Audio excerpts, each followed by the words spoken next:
Begitu lo nginjek pulau ini, lo bakal ngerti satu hal. Di sini, manusia bukan predator, tapi makanan yang masih hangat. Hanya ada satu mercusuar tua yang berdiri melawan angin, satu pondok reot yang hampir roboh, dan satu penjaga mercusuar yang kelihatannya udah kehilangan kewarasan. Sunyi, jema laut dingin, dan malam yang selalu datang terlalu cepat. Dan setiap kali matahari tenggelam, makhluk-makhluk itu naik dari laut. Agresif, gerakannya cepat, dan jumlahnya gak bisa dihitung.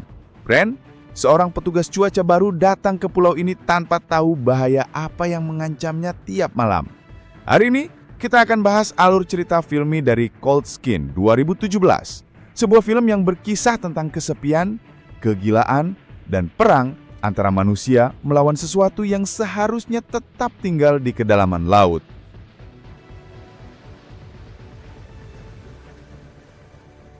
Cerita dimulai tahun 1914 di perairan Atlantik Selatan. Sebuah kapal terlihat melaju memecah kabut. Di atas kapal itu, seorang pemuda yang nanti bakal kita kenal sebagai Friend sedang ngobrol sama kapten kapal. Tujuannya cuma satu, sebuah pulau terpencil, tempat dia ditugaskan jadi pengamat cuaca selama 12 bulan ke depan.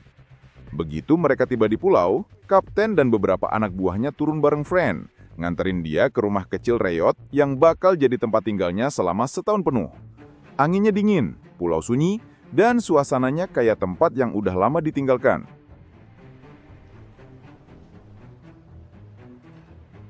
Kapten gak langsung balik. Dia sempat nemenin Friend muterin area sekitar, termasuk ngunjungin mercusuar tua yang kelihatan aneh dari jauh. Dan makin aneh lagi pas mereka deketin.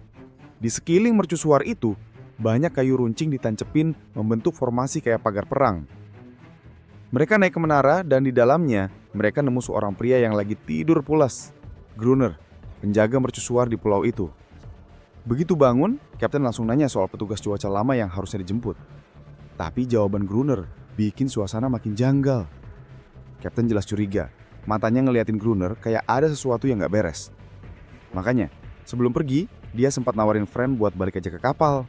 Tapi Friend menolak, tetap mau menjalankan tugasnya. Untuk jaga-jaga, Kapten ninggalin sebuah pistol. Soalnya bilang, kalau ada apa-apa, lo cuma bisa ngandelin diri lo sendiri.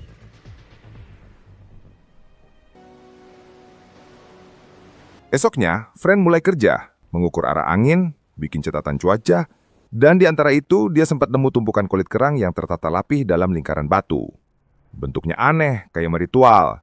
Penasaran makin tinggi ketika dia pakai teropong dan ngarahin ke mercusuar. Dia ngelihat Gruner baru bangun, tapi di belakangnya ada bayangan humanoid yang nggak seharusnya ada di sana. Malam turun lagi, dan kali ini suasana makin nggak enak. Friend mulai dengar suara aneh dari depan pintu rumahnya. Awalnya dia kira Gruner datang, tapi begitu dia mendekat, perasaannya bilang lain. Ada bahaya di balik pintu itu. Dan inilah awal dari malam paling panjang dalam hidup Friend.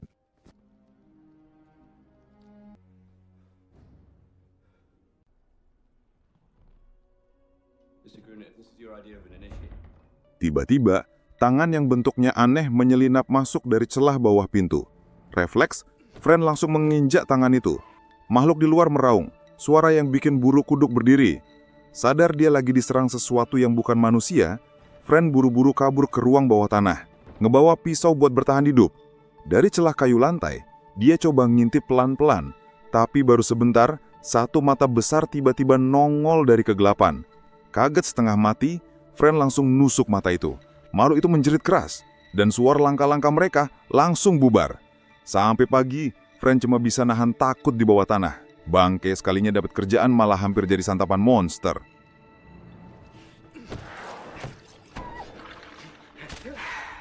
Begitu matahari muncul, Friend langsung pergi ke mercusuar buat nanya ke Gruner apa yang barusan mengerangnya. Tapi Gruner malah nyiram dia pakai air dari atas sambil teriak, "Kau seharusnya nggak ada di sini."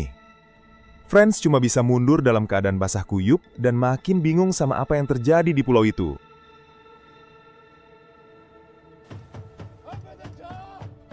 Karena nggak mau kejadian semalam terulang, Friend balik ke rumahnya. Dia bikin barikade di sekeliling rumah, nutup celah-celah kayu, dan di momen itu dia nemu sesuatu. Sebuah senapan lengkap dengan amunisi. Lumayan buat semangat hidup batinnya.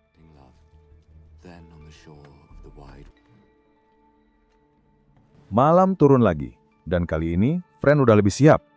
Dari arah pantai, di tengah kabut tebal, muncul ratusan makhluk laut yang bentuknya bikin pikiran goyang. Gerakannya cepat, agresif, dan mereka datang dalam jumlah yang bikin lutut nyanyi lagu dangdut. Friend mulai nembakin mereka, tapi jumlahnya kebanyakan. Makanya dia langsung nyalain api di area yang sudah dia siapkan sejak siang. Kobaran api itu bikin makhluk-makhluk itu kabur ketakutan. Tapi malangnya, apinya merembet ke dinding kayu rumahnya. Rumahnya ikut kebakar. Friend terpaksa keluar rumahnya. Untungnya ada hujan, rumah Friend terselamatkan.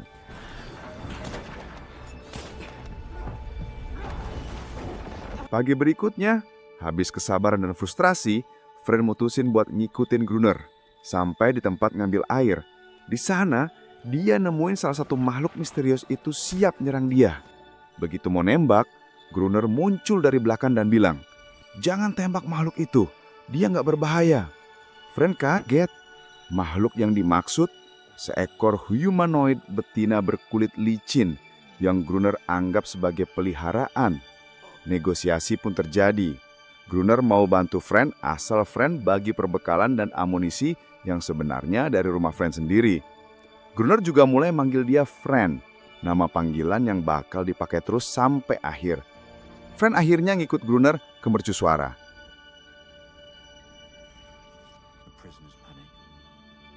2 hari, Friend pingsan karena kelelahan dan luka-lukanya.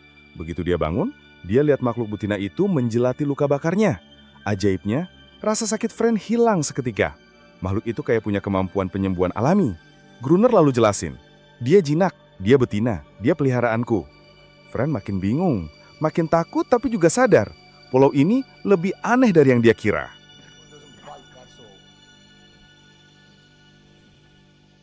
Malam berikutnya, Gruner ajak Friend jaga mercusuar. Begitu lampu mercusuar dinyalakan, makhluk peliharaan itu mengeluarkan suara panggilan yang menggema ke tengah laut. Dan gak lama kemudian, ratusan makhluk laut muncul dari kegelapan. Gruner langsung siap nembaki mereka.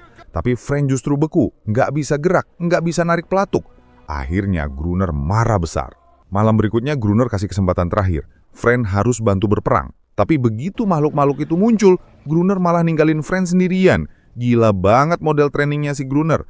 Ini anak training tapi langsung dilepas buat hadepin ratusan monster sendirian. Dan perseteruan Friend dengan malam di pulau itu baru saja dimulai.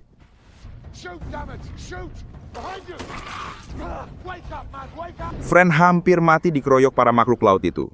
Nggak jelas kenapa Gruner melakukan hal gila itu, tapi yang pasti, pas pagi datang dan Gruner ngecek di atas mercusuar, dia nemuin Friend masih hidup, berlumuran darah, tapi masih bernafas. Entah karena merasa bersalah atau cuma butuh tenaga tambahan, mulai hari itu Gruner dan Friend akhirnya hidup berdampingan bareng-bareng menghadapi serangan makhluk-makhluk itu setiap malam. The monster's always warrior is not defined by the cause he abandoned my post on the balcony at the break of dawn. Friend sebenarnya datang bukan untuk nyari kerjaan. Dia cuma pengen ketenangan, pengen menjauh dari dunia dan semua kekacauan yang ada di luar sana. Tapi ironinya, di pulau sunyi seperti ini, dia justru masuk ke neraka yang penuh monster. Dan makin Friend tinggal di pulau itu, makin banyak pertanyaan muncul di kepalanya. Kenapa makhluk-makhluk itu hanya menyerang malam hari? Kenapa mereka datang setiap kali makhluk betina itu mengeluarkan raungan?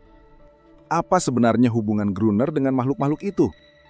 Tapi setiap kali ditanya, Gruner cuma menjawab singkat, seolah nggak mau Friend tahu terlalu banyak. Menurut Gruner, makhluk-makhluk itu hanya menganggap manusia sebagai penyusup.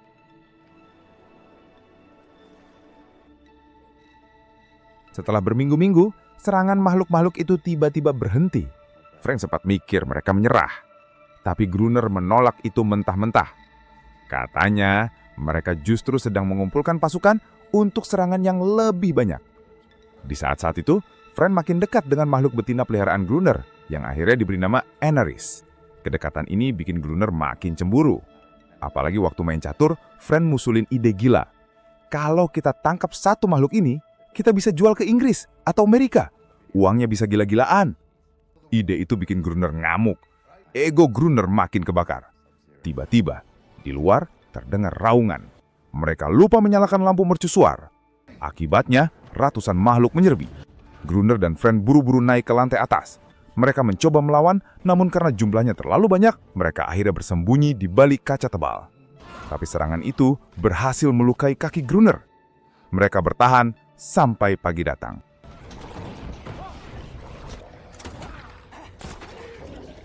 Pagi harinya mereka sadar, makanan habis, amunisi menipis, dan harapan makin kecil. Sampai suatu hari, Friend yang jalan-jalan ke pantai ngelihat kapal lewat di kejauhan. Dia langsung ambil flare dan siap nembak ke langit. Tapi sebelum dia menyalakannya, Gruner menghentikan dia. Gruner bilang dia tidak mau pendatang baru datang ke pulau itu. Friend bingung siapa juga yang mau hidup di pulau penuh monster begini. Aneris muncul mencoba membantu Friend, tapi dia nggak berani menentang Gruner. Dia cuma bisa berdiri di belakang, gemetar.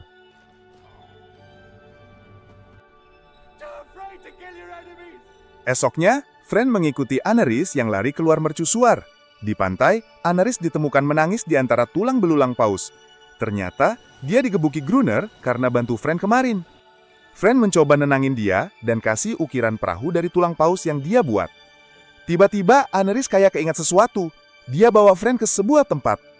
Di sana ada perahu tua Portugis yang udah lama terdampar.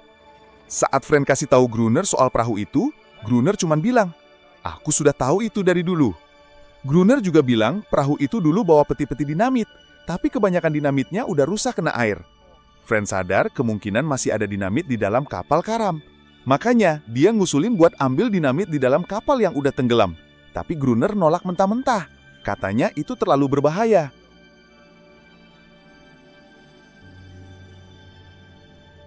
Besoknya, tanpa jelasin apapun, Gruner tiba-tiba setuju dengan rencana dinamit Friend. Mereka berangkat naik perahu kecil. Friend turun menyelam ke bangkai kapal Portugis. Dia berhasil temuin 3 peti dinamit dan ngaitin tali. Tapi saat Friend di bawah, dia merasa ada yang mengawasi. Benar saja, beberapa makhluk kecil muncul dari gelap. Dan lebih parahnya, Gruner sengaja nggak narik Friend. Dia biarin Friend hampir mati. Untung Friend buka baju besinya, berenang naik dan berhasil mencapai perahu.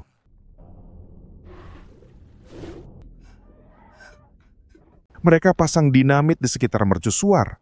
Turunnya salju jadi tanda musim dingin datang. Dan mereka nunggu dan nunggu. Tapi 3 minggu berlalu tanpa serangan satupun. Gruner makin emosi.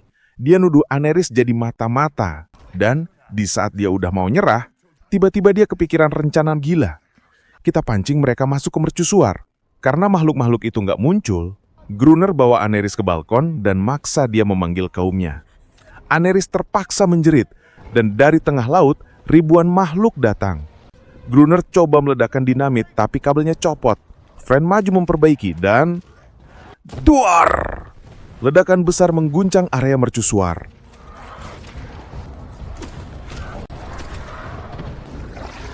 Saat mereka bangun, mereka melihat sesuatu yang menakjubkan sekaligus mengerikan. Ribuan makhluk laut mati berserakan di sekeliling mercusuar. Tenggelam di salju dan darah, Gruner langsung turun memastikan semua makhluk itu benar-benar sudah mati.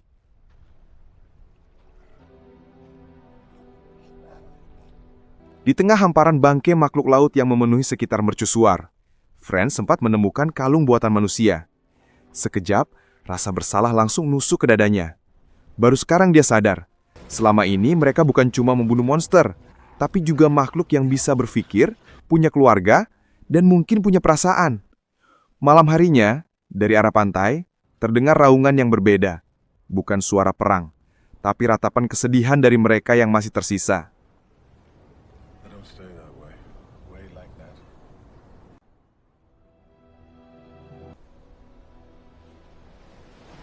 Esok paginya, Friend pergi ke tepi pantai. Di sana dia melihat 2 anak makhluk laut berenang di dekat batu-batu karang. Pemandangan itu langsung ingatin Friend kesusunan batu yang dia lihat di hari pertama datang ke pulau ini. Dulu dia kira itu cuma pola acak, tapi sekarang dia sadar. Itu permainan anak-anak. Untuk pertama kalinya sejak datang, Friend merasa dirinya adalah penyusup yang salah paham. Karena itu dia susun ulang batu-batu itu, membuat sebuah lingkaran dan meletakkan ukiran perahu kecil dari tulang paus di tengahnya, sebuah tanda perdamaan.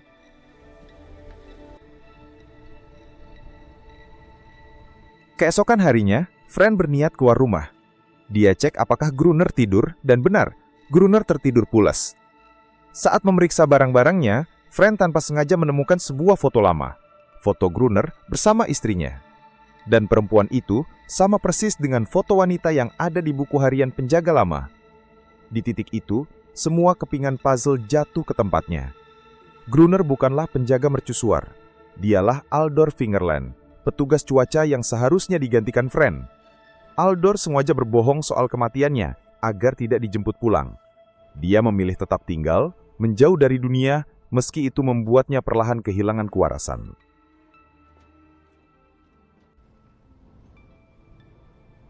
Keesokan, Pergi ke lokasi lingkaran batu buatannya.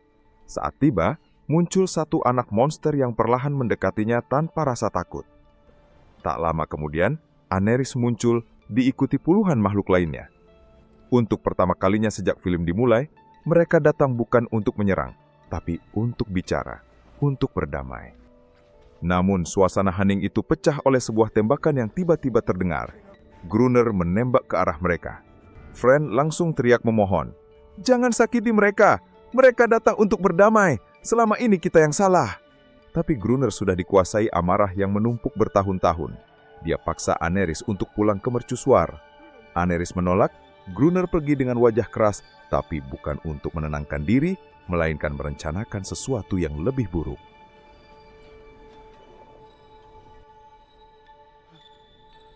setibanya di mercusuar, Gruner mengambil flare gun, mengarahkannya ke kumpulan makhluk di pantai, dan duar!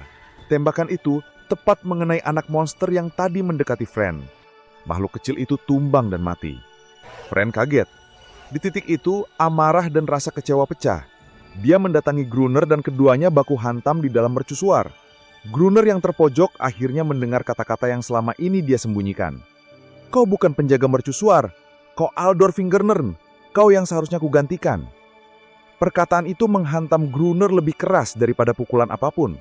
Matanya kosong seperti orang yang mendadak sadar semua beban hidupnya selama bertahun-tahun. Dalam diam, Gruner berjalan menuju pintu mercusuar. Tanpa bicara satu kata, dia menjatuhkan diri ke tengah ribuan makhluk yang menunggu di bawah. Tanpa ragu, makhluk-makhluk itu mengerumuni tubuhnya dan mengakhiri hidup Gruner dengan cara yang paling brutal dan memilukan.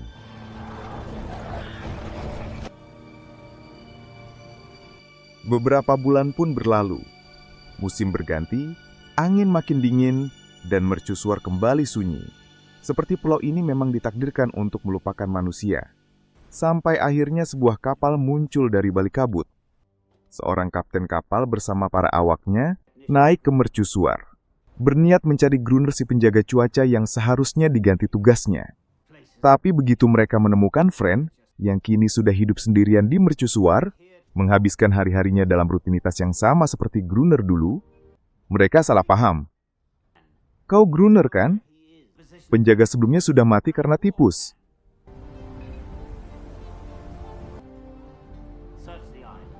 Dari kejauhan, Aneris memperhatikan mereka. Matanya kayak sedang nahan emosi antara marah dan sedih, seolah dia takut Fran akan pergi meninggalkan pulau ini.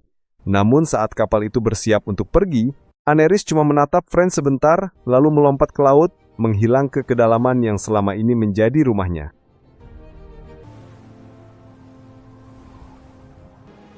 Dan begitulah akhir dari film Cold Skin 2017. Film yang gak cuma nunjukin betapa tipisnya batas antara manusia dan monster, tapi juga ngasih kita tamparan tentang kesepian, obsesi, dan gimana kadang seseorang bisa berubah cuma karena terlalu lama hidup sendiri.